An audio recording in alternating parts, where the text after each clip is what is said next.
How wounded is Arwen? I'm more than half down. Half down. I think. Yeah. No, wait. I can only do my cure wounds once a day. That's okay. Don't worry about me right now. I still have pretty good health, and I'm farther away from it. And there's other people that have tried to attack it, so. Alright, I'm just gonna attack it again with Secret Light. Okay. Or Secret Fire, sorry. It would be something completely different. Alright. And you said the save was... I'm sorry. I could check your sheet. 13? Alright, it does save. Okay. So, let me see if there's...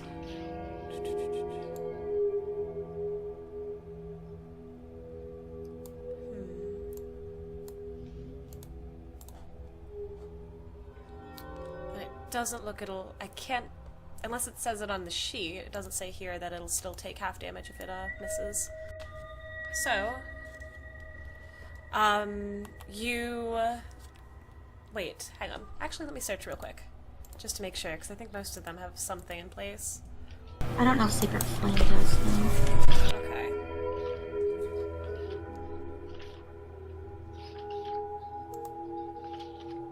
Yeah, it says the target must succeed on a dex saving throw, and he did, so... Okay. Or take 1d radiant damage. Alright, so, again, you speak and the tips of your fingers crackle with flame. You shoot it out, but it seems to just kind of deflect off the corner of the shadow as it just nimbly moves away. Alright. And is that your turn? That is my turn. Okay. All I can do anyway. Next would be Luna.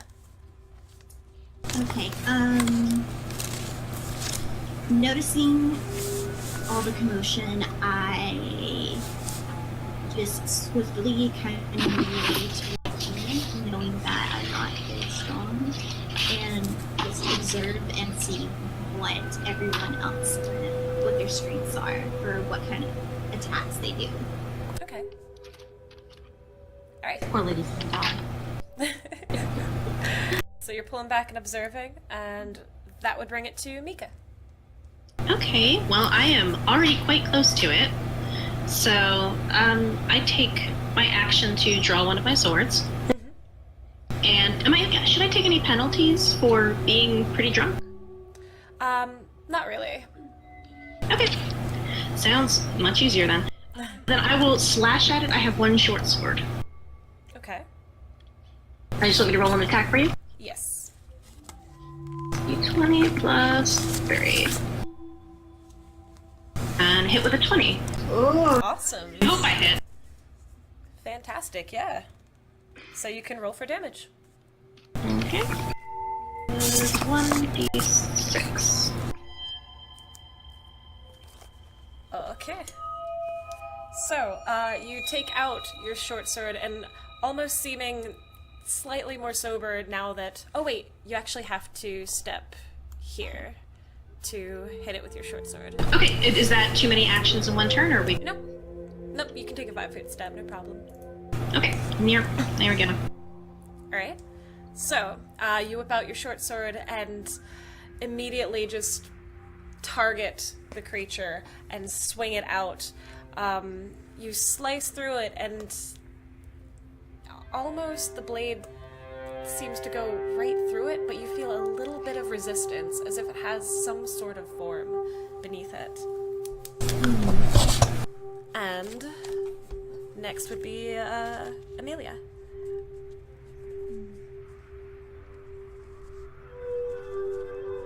Okay, so each of the squares is 5 feet? Yes. Awesome. And if you go diagonally, it's 5, but every other diagonal is 10 instead of 5.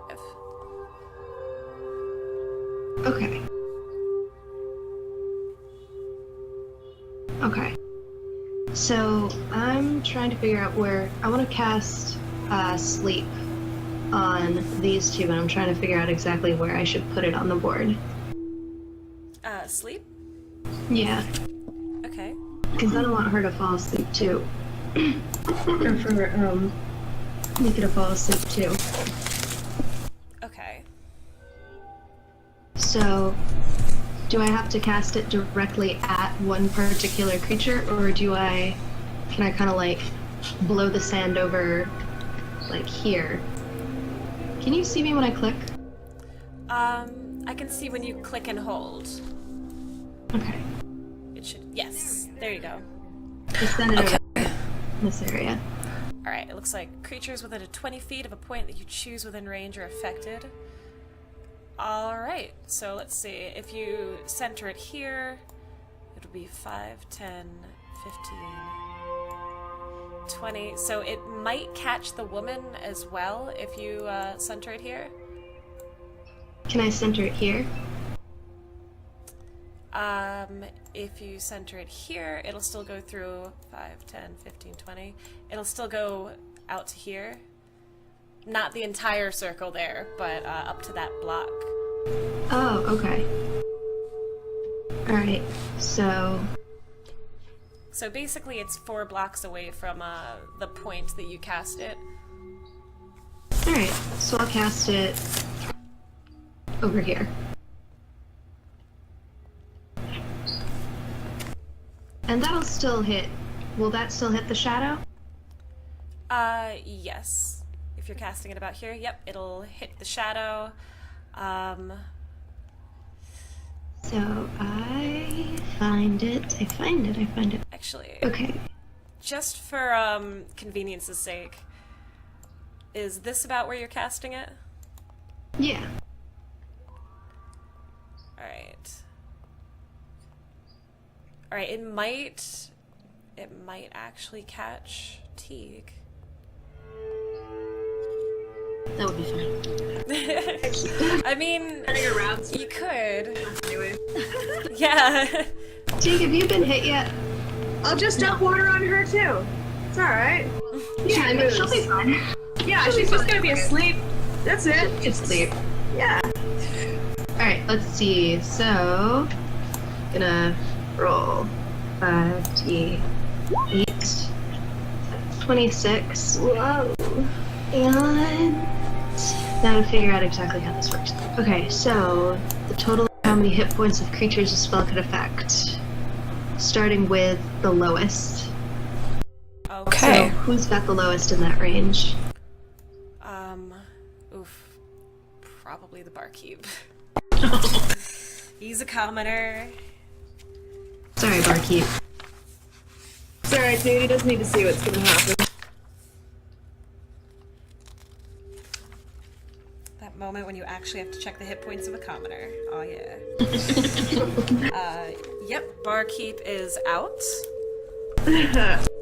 Alright, let me see. He had 4. Alright, and you rolled, let's see, 26 worth of hit points? Okay, let me do the math on that real quick. Guard.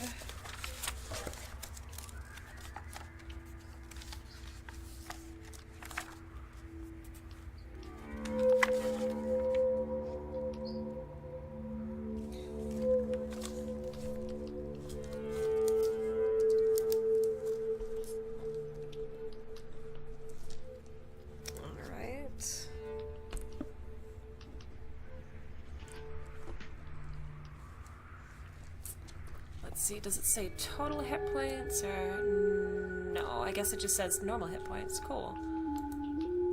Alright, and let's see if that's where you're casting it. Let me check. Alright. Silver thing. Should probably move. Luckily, I didn't knock over my water. I just knocked over the torch. Okay. So, you noticing the danger of the situation, begin speaking softly and swirling your hands in the air. Without much of a flash, you can see that the barkeep has kind of crumpled up against the wall. The woman here also kind of drops. Teague does as well.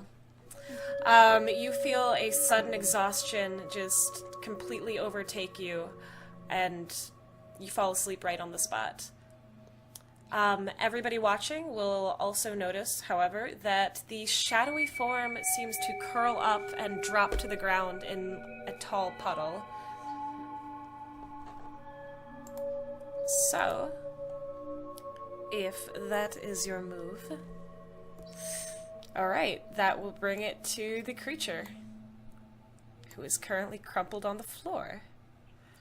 Alright, let's see. Okay, so, it is now Arwen's turn. I'm gonna notice that it crumpled to the ground, and I'm gonna take advantage of the fact that it's not moving, and I'm gonna throw a javelin directly into the center, like as much as I possibly can. I'm gonna just really try and hit that thing. Okay. What do I...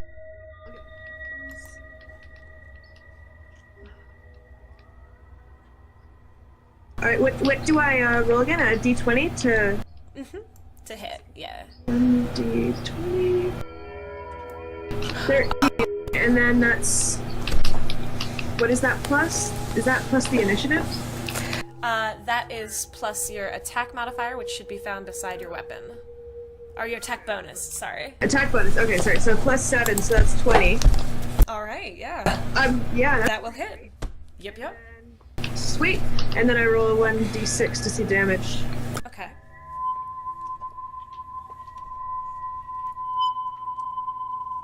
Two. Okay. You pitch your javelin at the creature, and it lands squarely in the pile of darkness. It seems to hit and then kind of sink to the ground beneath it. And everybody watching will notice that the shadow seems to kind of twist back into form as if it's rising again. Can I shout something? Mm-hmm. I think we need some stronger magic to take down this thing. I don't think physical weapons are gonna do any good. Okay. And that would bring it to Teague's turn. Who's asleep? For now. Let me check sleep rules real quick.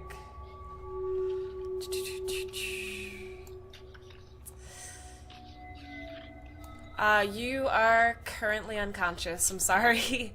So, that will be Luna's turn. Okay. Hearing Arwen and noticing how Emilia's spell was really the only thing that kind of affected it, I move over here and take my viol off her back and begin to play so I can cast Bardic Inspiration on her. Okay. Absolutely. Wait, cast what? Bardic Inspiration. That means... sorry, I moved off the page. Within the next 10 minutes, you can roll, a d6 and add the number to one ability check, attack roll, or saving throw. Oh. But you have to wait until after the d20, and then you must decide before the DM says whether it's a success or fail, and you can only use it once. Okay. So that's for me or for? No, that's for Emilia. For Emilia? Okay, good. I was gonna say, don't waste that on me. I'm a barbarian. Sorry, say that again? I missed that. I casted Bardic Inspiration on you, so within the next 10 minutes, you can add a d6 to your d20. But you can only use it once, and then you have to decide to use it before Div says your roll is a success.